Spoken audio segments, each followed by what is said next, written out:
ሰው ኢየሱስን ውስጡ ካስገባ ብቻውን አገር ሊሞላ ይችላል ብቻውን ጳውሎስ እኮ ብቻውን ነው እስር ቤት ውስጥ ማሜርታይን ለዛው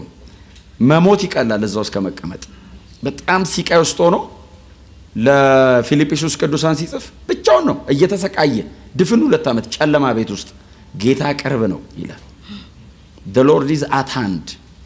አሁን አጠገቡ ቅዱሳን ይሉም ኢቭን የሚጽፍላቸው ሰዎች መልስ ላይ ያመጡለት ይችላሉ ማንንም የለም አጠገቡ ሁሉ ተውኝ እኮ አለ ጌታ ግን ባጠገብ ይቆማል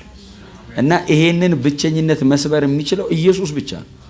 ሰው ወደ ህይወቱ ጌታን ማስገባት አለበት ከኢየሱስ ጋር መሆን አለበት ዓለም ሁሉ ከቦት ጌታ ከሌለው መቼ ሙሉ መሆን አይችልም የከበበ ሰው የጊዜ ጉዳይ ነው ይበተናል የተማመንበት ሰው የነቀን ይሰበራል ጌታ ለዘላለም ነው አብሮ ነው የሚሆነው ማንንም ሄደ ማንንም አልሄደ ሞት ኢቭን ኢንተራፕት ያደርገው የጌታን አብሮነት በእንሞት እንኳን ጌታ አይተውንም ለዘላለም ነው አብሮ ነው የሚሆነው እና ይሄንን ብቸኝነት መስበር ከዚህ ብቸኝነት ሰው መላቀቅ የሚችለው በበዓል ቀንም ብቻ እኮ አይደለም በማንኛውም ቀን ሰው በገንዘብ ተከቦ እኮ ብቻውን ይሆናል ሰው በዘመድ ተከቦ እኮ ብቻውን ይሆናል ሰው በስልጣን ተከቦ ይጨንቀዋል እኮ ብቻውን እኮ ይሆናል ለዛ ነው በጣም የተለያዩ መሽሎኪያ መንገዶች ይፈልጋሉ ሾልኮ በሄድም እዛው የትም አይሄድ መሬት ላይ እስካለ ድረስ ስለዚህ ይሄንን ሁሉ ማሸነፍ የሚችለው ኢየሱስን ውስጡ አስገብቶ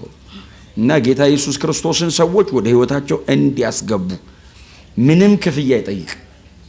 ምንም የተለየ ፕሮቶኮል አይጠይቅ መፍቀድ ብቻ ነው እና ወደ ልቤ ገባ ብሎ መፍቀድ ብቻ ነው ከፈቀድንለት እሱ ይገባል ቤቱን ያስተካክለዋል አሜን ሙሉ ያረጋናል